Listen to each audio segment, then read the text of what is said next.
사도행전 6장 1절에서 7절 말씀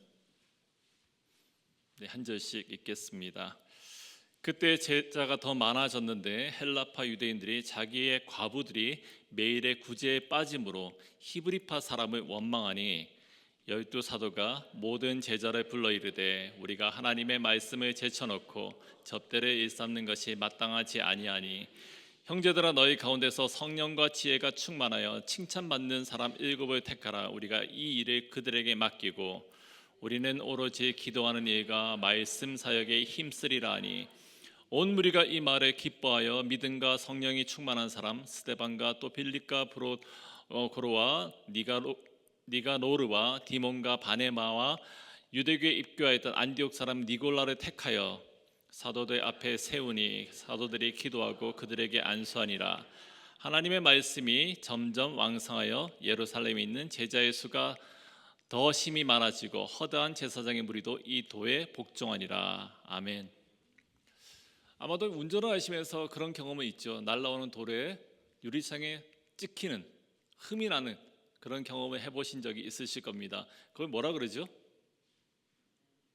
날벼락. 네, 날라온 돌에 흠집이 살짝 나요. 락칩이라고 그러죠. 락칩. 네, 그것에 우리가 생기면은 뭐 접착제를 바르고 수리를 합니다. 그런데 수리를 안 하면 어떻게 되죠? 얼마 지나지 않아서 이 캘리포니아의 이 뜨거운 햇빛에 산산이 초각이 납니다. 아직 경험은 안 해보신 것 같아요. 한국말은 이 락칩을 날벼락이라 그러는 거예요. 한국말로 뭐 돌빵이라 그러더라고요. 이렇게 센 말을 쓰는지 몰라요. 한국의 요즘에 표현들이. 네. 제가 어제 경험했던 거예요. 금요일 날 저녁에 집회를 하잖아요. 그날따라 금요일날 찬양도 좋았고요. 또 기도도 열심히 하고 참 은혜를 받고 집에 돌아갔습니다. 집에 가서 또 이제 말씀 준비를 하는데 새벽이 맞도록 또 설교 준비가 너무 잘 되는 거예요. 저 은혜 속에서 말씀을 또 공부했습니다. 그리고 그 다음날 아침 토요일날 아침이 되니까 또 토요일 아침에 남자분들 성경 공부 모임이 있어요. 기쁜 마음으로 오늘 또 어떤 말씀을 나눌까 그런 기대를 해가지고 제 집을 나서려고 하는데 키가 없는 거예요. 차 키가. 정말 이게 키를 가서 찾기 위해서 온 집안을 다 뒤졌어요. 근데 마침 집사람이 일을 나갔기 때문에 이제 전화를 걸었어요. 키를 보이지가 않는다. 키 어디인지 아냐? 몰라 그러더라고요. 좀 있다가 다시 전화 왔어요. 차 안에 키가 다 있네. 두 차의 키가 한 차 안에 다 들어있는 거예요. 이걸 어쩌지? 근데 거기 뭐 집사님들한테 나 좀 태우러 오라고 할 수도 없고 또 우버를 타자니 한 10분을 또 기다려야 되고 그래서 또 가까우니까 걸어가자. 그래서 걸어갔어요. 걸어갔더니 한 15분 정도 걸리더라고요. 집에서 다행히 가까우니까. 그런데 아침인데도 햇빛이 뜨거웠어요. 등짝이 뜨거우니까 땀이 흘러나오고 그래도 안 말하지 않고 갔어요. 갔더니 이제 집사님들이 반기시면서 어느 이제 저보다 결혼에 선배이신 집사님이 저한테 물으시더라고요. 이런 저런 내용이 있는데 혹시 짜증 내셨어요?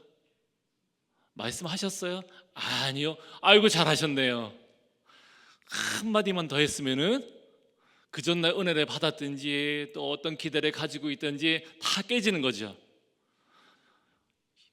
그날은 또 종이에 또 이거 키를 어쩌니 뭐 저쩌니 하면서 싸움이 좀 번졌을 겁니다. 조그만 틈이죠. 오늘 말씀에 그런 것 같아요. 사탄은 교회를 세웠는데 그 교회가 세워지고 교회가 부흥하는 것을 너무나도 싫어합니다. 사탄에게서 교회는 공격 목표의 제1순위죠. 수단과 방법을 가리지 않고 교회를 무너뜨리려고 애썼고 지금도 그렇게 하고 있습니다. 그것을 우리는 영적 전투라는 표현을 쓰기도 합니다. 5장의 마지막 3절을 한번 읽어볼까요? 제가 읽어보겠습니다. 5장의 마지막 3절을 그리하여 그들은 사도들을 불러다가 때린 뒤에 예수의 이름으로 말하지 말라고 명령하고서 놓아주었다. 사도들은 예수의 이름 때문에 모욕을 당할 수 있는 자격을 얻게 된 것을 기뻐하면서 공회에서 물러나왔다. 그들은 날마다 성전에서 그리고 이 집 저 집에서 쉬지 않고 가르치고 예수가 그리스도임을 전하였다. 아멘. 새 번역 성경은 제가 읽은 겁니다. 조금 쉽게 표현하기 위해서요. 사도들은 옥에 갇히고 매를 맞고 또 예수의 이름으로 말하지 말라라는 협박을 받았습니다. 그럼에도 불구하고 이들은 기쁨 가운데서 시간과 장소를 가리지 않고 복음을 증거했습니다. 참으로 이 당시에 이 사도들 참 그들의 삶이 얼마나 고단하였을까 하고 싶은 말도 못해요. 근데 말한다고 해서 감옥에 갇히고 매를 맞고 핍박을 당해요. 그런데 또 이들이 얼마나 예수의 그 이름 때문에 기쁨에 감격하고 그 말을 예수 이름을 증거하기 위해서 이 집 저 집 쉬지 않고요. 그러니까 하루 종일 가는 곳곳마다 누구를 전했다고요? 예수 그리스도를 전했다는 거죠. 6장 1절에 이어지는 말씀에서는 그때의 제자가 더 많아졌다라 말씀하고 있어요. 그랬더니 교회에 성도들이 구름대같이 몰려오는 거예요. 고난 중에 있었지만은 영광의 승리를 경험하고 있는 겁니다. 교회의 신비가 아닐 수가 없어요. 사탄은 결코 교회를 무너뜨릴 수가 없습니다. 그럼에도 사탄은 포기하지 않고 계속해서 교회를 향해서 끈질기게 공격을 해요. 그런데 흥미로운 것은 사탄은 교회가 왕성할 때, 모두가 기쁨으로 충만할 때도 그 공격을 멈추지 않는다라는 사실입니다. 오히려 사탄은 교회가 가장 잘 나가고 하나님의 일을 힘있게 감당할 그때를 노리고 있어요. 본문 속의 교회도 그렇습니다. 급격하게 성장하고 있었습니다. 게다가 사도들 모두가 함께 교회를 지도하면서 말씀을 가르치고 있던 그런 때였습니다. 그렇게 성령으로 충만하는 그때에 사단은 공격을 해요. 사단은 갈라진 틈을 노리고 있는 악한 존재입니다. 틈을 노리고 있어요. 그렇다면 좀 더 구체적으로 사탄이 노렸던 예루살렘 교회의 그 틈은 무엇이었을까?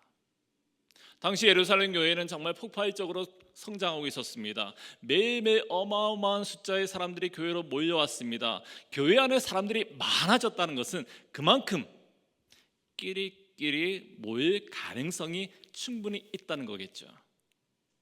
서로를 충분히 알아갈 수 있는 시간이 너무나도 부족한 거예요.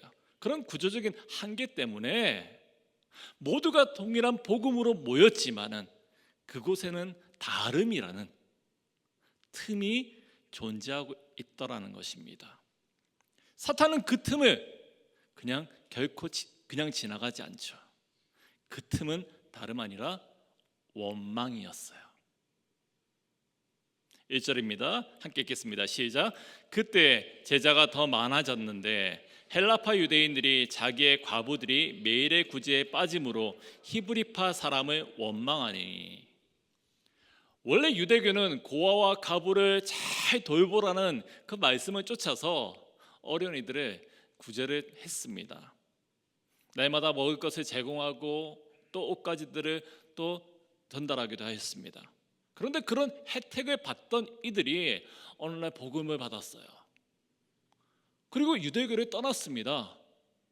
그래서 유대교에서는 자신들의 그 구제 리스트에서 그 떠난 이들을 다 제해버렸어요. 그러면은 그 구제로 먹고 살았던 사람들이, 그 생명을 유지했던 사람들이 얼마나 힘들었을까? 그것을 새로 생긴 교회 공동체는 그냥 가만두지 않고 함께 그들을 섬겼습니다. 이전의 말씀에서 사도 앞에 바나바가 자신의 재산을 가지고 바쳤어요. 또 아나니아 삽비라 그런 사건도 있잖아요. 그렇게 바쳐진 헌금을 그런 구제의 일에 사용되었더라는 거죠. 그런데 그 아름다운 섬김과 나눔의 자리에 지금 뭐가 생겼습니까? 원망이 생겼어요. 원망이에요. 헬라파 유대인들과 히브리파 유대인들 사이에 갈등이 생겼습니다. 헬라파 유대인들은 그 당시에 헬라 문화권에 흩어져 있던 디아스포라 되어 있던 그런 유대인들이었습니다. 이들에게는 소망이 있었어요. 이제 죽기 전 죽으면은 내 고향 땅에 묻히고 싶다. 왜 그랬을까? 그곳에 약속의 땅에 묻힌다면 장차 메시아가 오게 될 터인데 그 메시아를 좀 더 빨리 만날 수 있게 되지 않겠느냐 하는 그런 소망이 그들에게 있었어요. 그래서 꾸역꾸역 히브리 땅으로 찾아왔다는 거죠. 근데 찾아왔는데 그곳에서 복음을 받고 그리스도인이 됐어요.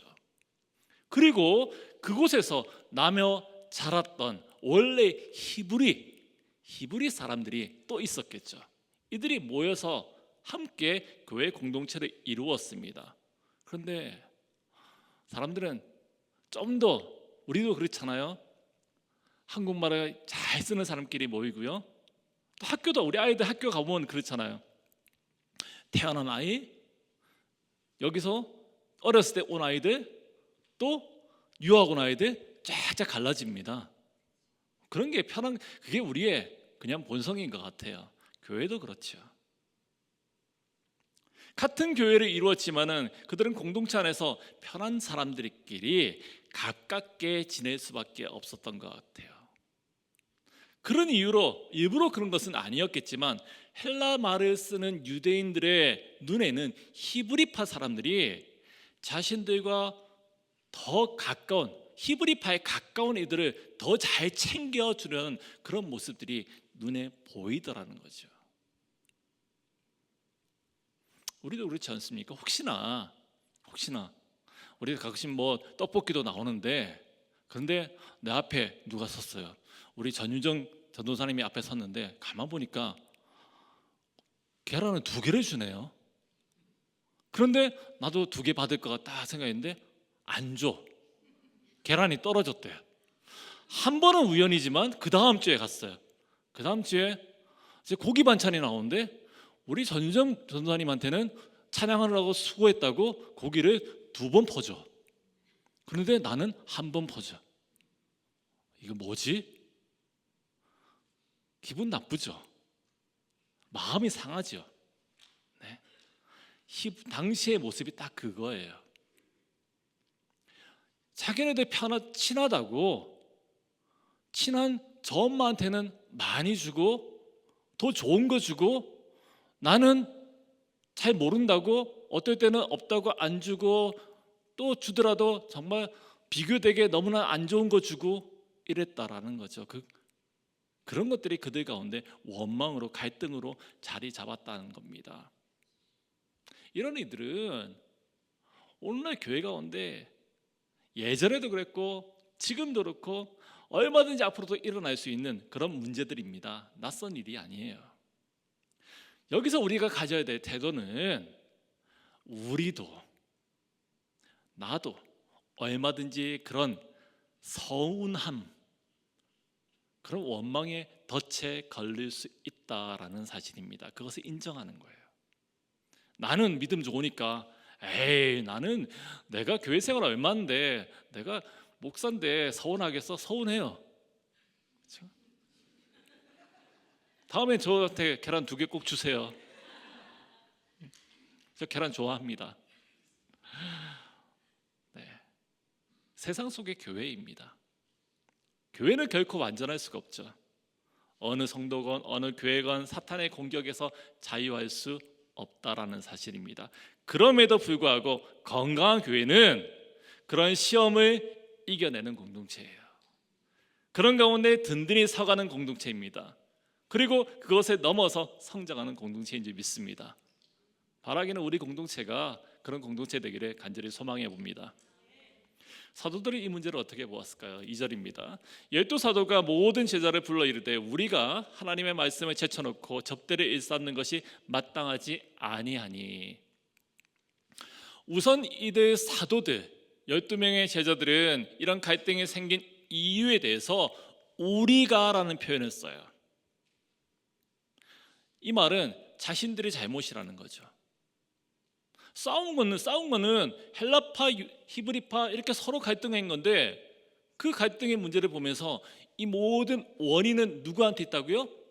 12사도에게, 자신들에게 있다라고 생각하고 있어요. 자신들의 실수를 인정하고 있는 겁니다. 어떤 실수입니까? 너무 열심히 수고했다라는 거예요. 본문에서 접대를 일삼는 것, 이 표현은 먼지가 일어날 만큼 열심히 일한다라는 그런 뜻을 가지고 있어요.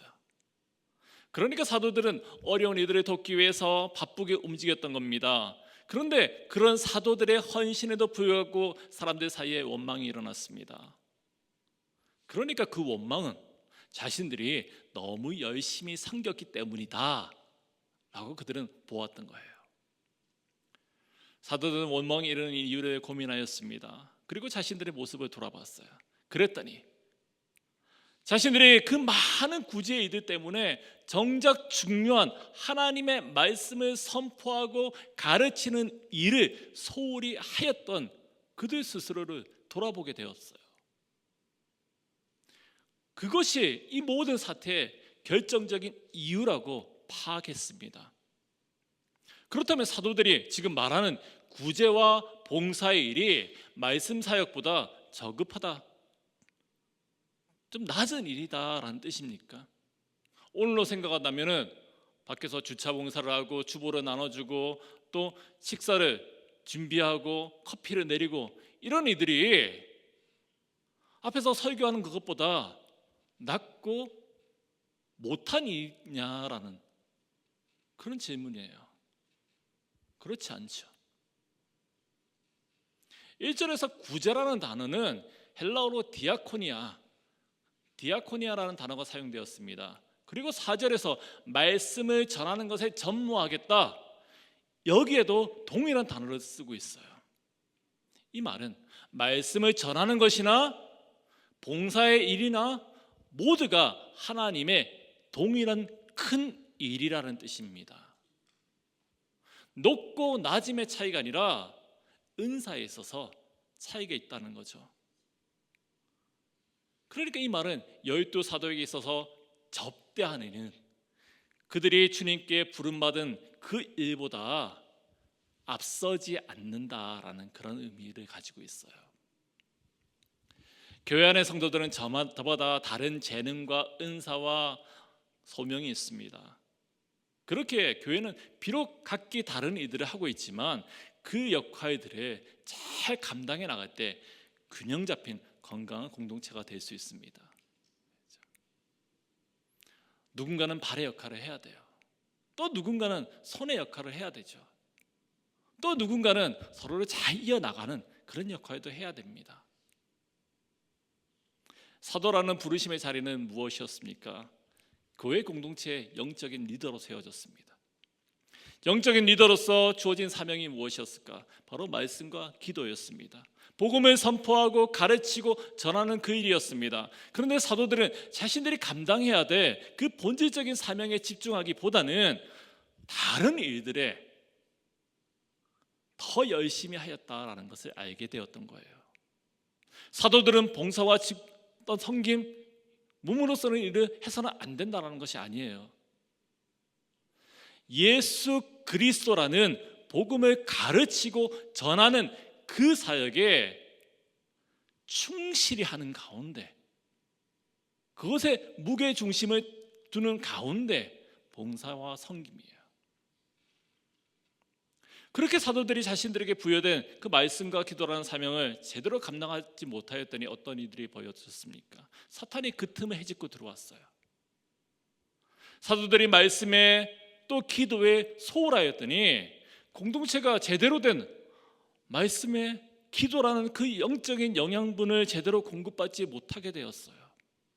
그리고 공동체는 말씀이 약하여지고 성령의 인도에 둔감하여지고 결국에는 교회가 지금 분열의 위기에 놓이게 되었다라는 거죠. 그래서 사도들이 해결 방법을 찾았습니다. 3절입니다. 형제들아, 너희 가운데서 성령과 지혜가 충만하여 칭찬받는 사람 7을 택하라. 우리가 이 일을 그들에게 맡기고, 4절에 같이 읽겠습니다. 시작. 우리는 오로지 기도하는 일과 말씀 사역에 힘쓰리라 하니. 아멘. 어렵지 않죠? 사도들 해결 방법은 무엇이었습니까? 돕는 사람을 선택하여 세우라는 거죠. 3절에서 이 일을 저희들에게 맡기고, 이 표현과 같이 나눔과 협력이라는 그런 원리를 지금 제시하고 있습니다. 사도들이 모든 일을 자기들이 열심히 해야 된다, 자기들만이 해야 된다라는 그런 열심에 대한 반성이었던 거예요.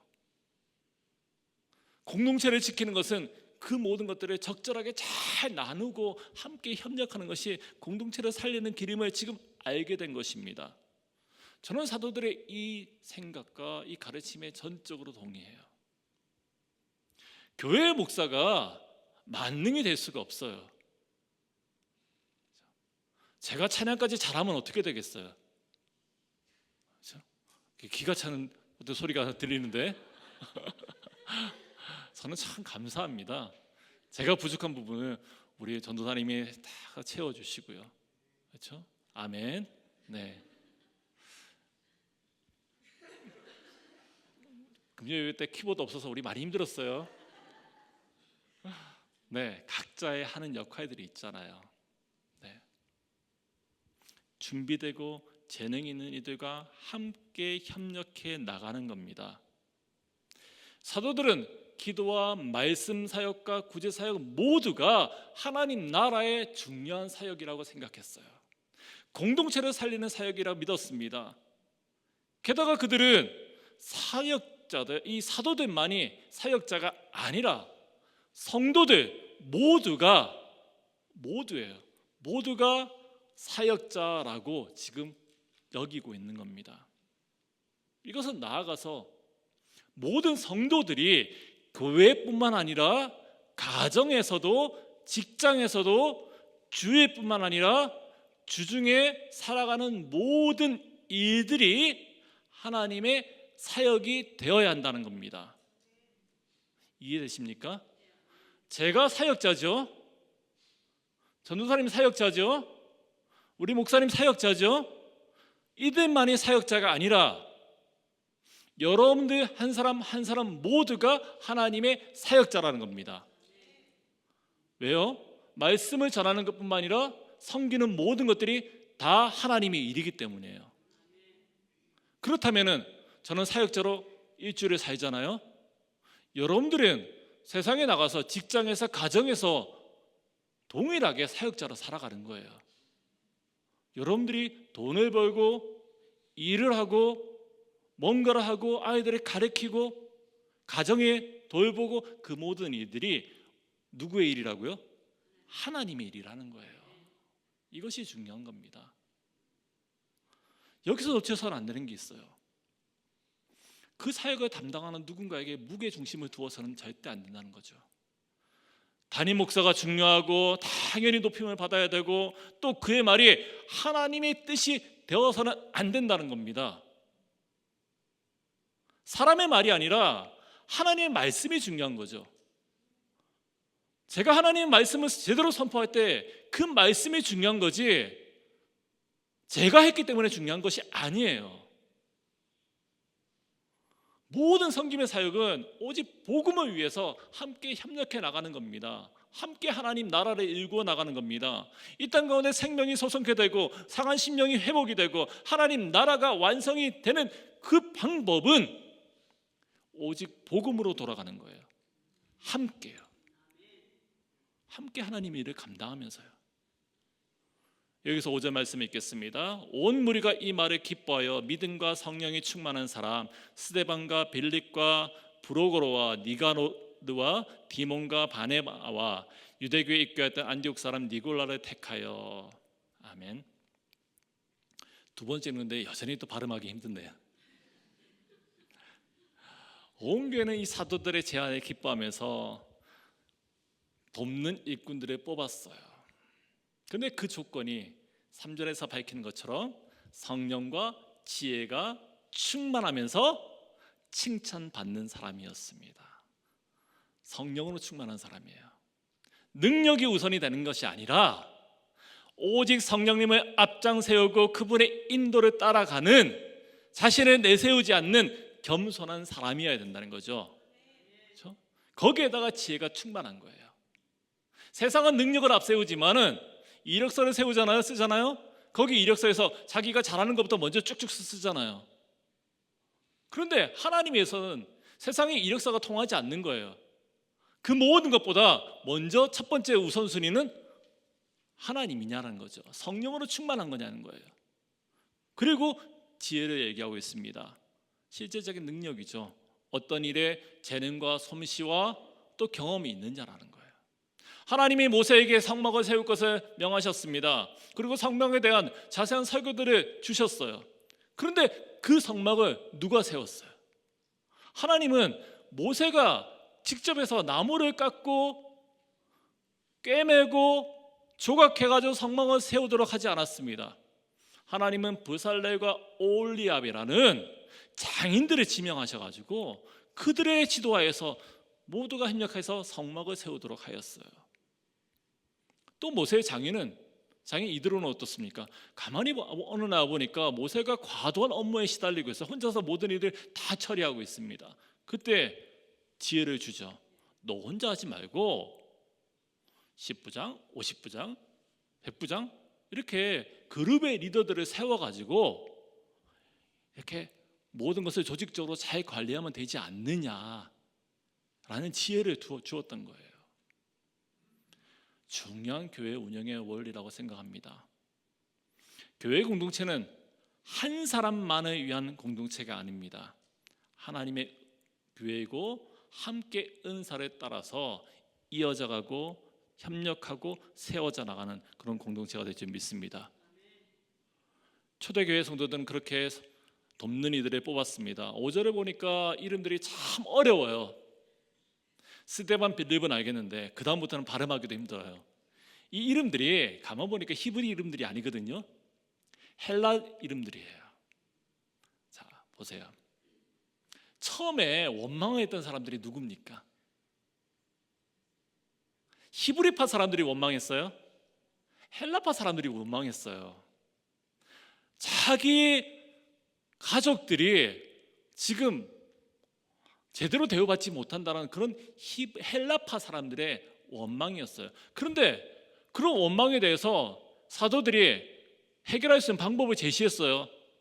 그래서 리더들을 뽑았거든요. 근데 뽑힌 사람들 가만히 보니까 히브리파 사람들은 한 명도 없어요. 다 헬라 사람들이에요. 여러분 보세요. 세상에서 어떤 불공평한 일이 생기면은 아니면은 또 편이 생기면은 자기 쪽에 가까운 사람들 끌어모으잖아요. 그렇지 않아요? 저 사람 나하고 마음이 안 맞는 사람 절대 내 편으로 삼지 않습니다. 그런데 지금 초대교회 공동체는 계파, 이해관계, 출신, 우리 소위 말하는 지역과 학연을 다 무시하고 누구를 뽑았다고요? 칭찬받는 사람을 뽑았어요. 사단이 공격하고 있는 이 차별, 사단은 원망이라는 것을 가지고 교회를 지금 가르려고 하고 있잖아요. 차별이었어요. 근데 그 차별이라는 틈을 이 교회는 성령의 이끌리심 가운데 그 틈을 메워 나갔던 거죠. 그 틈에 사단이 공격할 수 있도록 여지를 허락하지 않는 겁니다. 참 성숙한 공동체가 아닐 수가 없어요. 그리고 사도들은 말씀과 기도에 전념하였습니다. 그리고 교회 공동체는 어떻게 되었습니까? 7절 말씀 같이 읽겠습니다. 시작. 하나님의 말씀이 점점 왕성하여 예루살렘에 있는 제자의 수가 더 심히 많아지고 허다한 제사장의 무리도 이 도에 복종하니라. 아멘. 그렇게 하였더니 교회는 하나님의 말씀이 더 왕성하게 되었습니다. 사도들의 진단과 같이 성도들 모두가 사역자로 함께 교회를 섬겼더니 사도들은 말씀에 집중하게 되었어요. 여기서 왕성하게 되었다. 여기서 쓰여진 시제는 미완료라는 거거든요. 계속해 나가는 겁니다. 과거부터 시작해서 현재까지 계속 이어져 나가는 거예요. 그러니까 계속해서 부흥하고 있는 거죠. 이전에 5장 끝부분에서 말씀을 가르치고 이렇게 열심히 섬겼더니 교회가 왕성해졌잖아요. 근데 그것을 넘어서 문제를 해결하고 나니까 더 왕성해진 거예요. 계속해서 교회는 더 강력한 세상에 영향력을 끼치는 그런 교회로 나아가고 있더라는 겁니다. 말씀과 기도에 집중한 결과였습니다. 교회 가운데 말씀이 살아있게 하기 위해서, 교회 가운데 기도로 모아지기 위해서 함께 섬기고 함께 자기의 맡은 바 일을 하였다는 거예요. 그 결과가 하나님이 교회를 일으키고 교회로 하여금 세상을 향해서 메시지를 선포할 수 있고 건강한 교회로 나아갈 수 있는 그 일을 계속해서 이어나가게 하나님이 이끄셨다는 겁니다. 어떠한 사단의 공격이 있다 할지라도 교회가 든든하게 서고 오히려 부흥할 수 있는 그 유일한 이유는 바로 복음에 있는지 믿습니다. 말씀과 기도예요. 그것만이 교회를 세워나갈 수 있는지 믿습니다. 저는 초대교회 부흥의 이유를 바로 여기에서 찾고 싶어요. 말씀에 대한 사모함, 신뢰와 사랑, 그리고 겸손한 주의 종들의 그 섬김이 초대교회가 그렇게 부흥하였구나, 우리가 따라가야 할 본이 아닐까 싶습니다. 말씀을 정리하겠습니다. 오늘날 성도들에게 교회는 애증이라는 그런 생각을 해보았어요. 우리 가운데서도 교회 공동체 또 목회자로 인해서 상처와 애증을 경험한 이들이 분명히 있을 거예요. 그렇다고 교회를 안 나갈 수도 없고요. 좋은 교회를 찾는 것도 참 어렵고요. 또 교회 좋은 교회인 줄 알고 갔는데 거기도 문제가 있더라는 거죠. 이 땅 가운데 모든 성도들이 동일하게 겪고 고백하는 그런 문제예요. 그런 애증을 토로하는 우리에게 오늘 나눈 초대교회의 모습은 우리가 정말 지향해야 될 교회 공동체의 그림을 보여주고 있습니다. 어떤 교회입니까? 말씀과 기도에 전념하는 공동체가 되는 겁니다. 어떤 일이 있어도 우리는 복음을 붙들고 나가는 그런 교회가 되어야 해요. 복음이 교회를 움직이게 하는 겁니다. 모두가 은사를 따라서 그렇게 하나님 나라 일을 하는 거죠. 하나님 나라의 그 일에는 높고 낮음이 없습니다. 사탄은 우리가 가장 안전하다, 평안하다, 좋다, 이렇게 좋을 수가 없습니다 라고 고백할 수 있는 그때에 그 자리에도 역사하고 있습니다. 교회를 향한 사탄의 공격은 결코 쉬는 법이 없음을 우리는 꼭 기억하기 원합니다. 저와 여러분들 모두가 사역자라 그랬잖아요. 여러분들의 삶의 그 자리가 사역의 현장이라 그랬잖아요. 그 자리에도 사탄은 역사해요. 쉬지 않고 역사해요. 틈을 노리고 있습니다. 이 땅 가운데 하나님 나라가 완전하게 구현될 그날까지 교회는 끊임없이, 교회의 성도들은 끊임없이 사탄과의 그 전쟁을 치루어 나갈 수밖에 없습니다. 그럴 때 어떻게 해야 될까? 우리가 앞서 읽었던 5장 41절과 42절을 다시 한번 읽어볼까요? 41절과 42절 제가 사도들은 예수의 이름 때문에 모욕을 당할 수 있는 자격을 얻게 된 것을 기뻐하면서 공회에서 물러나왔다. 그들은 날마다 성전에서 그리고 이 집 저 집에서 쉬지 않고 가르치고 예수가 그리스도임을 전하였다. 아멘. 예수의 이름 때문에 세상 가운데 모욕을 당한다, 불평등을 경험한다, 어려움을 느낀다. 그런데 그것이 우리에게 기쁨의 이유가 되어야 한다는 거죠. 그렇죠? 우리가 사역하는 원리는 이거예요. 예수님의 이름 때문에 기뻐하는 거예요. 그것이 기뻐서요, 어디에 있든지 이 집 저 집이라고 했잖아요. 어느 자리에 있든지 쉬지 않고 복음을 가르치고 예수가 그리스도이다, 그것을 전한다라는 거죠. 우리가 그렇게 세워지길 원합니다. 예수님 때문에 당하는 그 모든 것들, 근데 그것이 우리를 더 기쁨으로 만드는 이유가 되길 원합니다. 그 기쁨을 풍성히 누리기를 소망하십니까? 매일 당하는 영적인 그 싸움 가운데서 이기기를 원하십니까? 나의 삶 가운데 하나님의 완전한 통치가 이루어지기를 기대하십니까? 그 시작은요, 아주 작은 틈을 메우는 겁니다. 메워야 돼요. 여러분들의 삶 가운데, 생각 가운데, 여러분들의 감정 가운데 조그만 틈이 있습니까? 메우세요. 무엇으로요? 말씀과 기도로요. 말씀과 기도에 집중할 때 우리는 든든하게, 비록 흔적은 남아있을지 모르지만 그것이 우리를 무너뜨리게 할 수는 없다라는 거죠. 기도하겠습니다.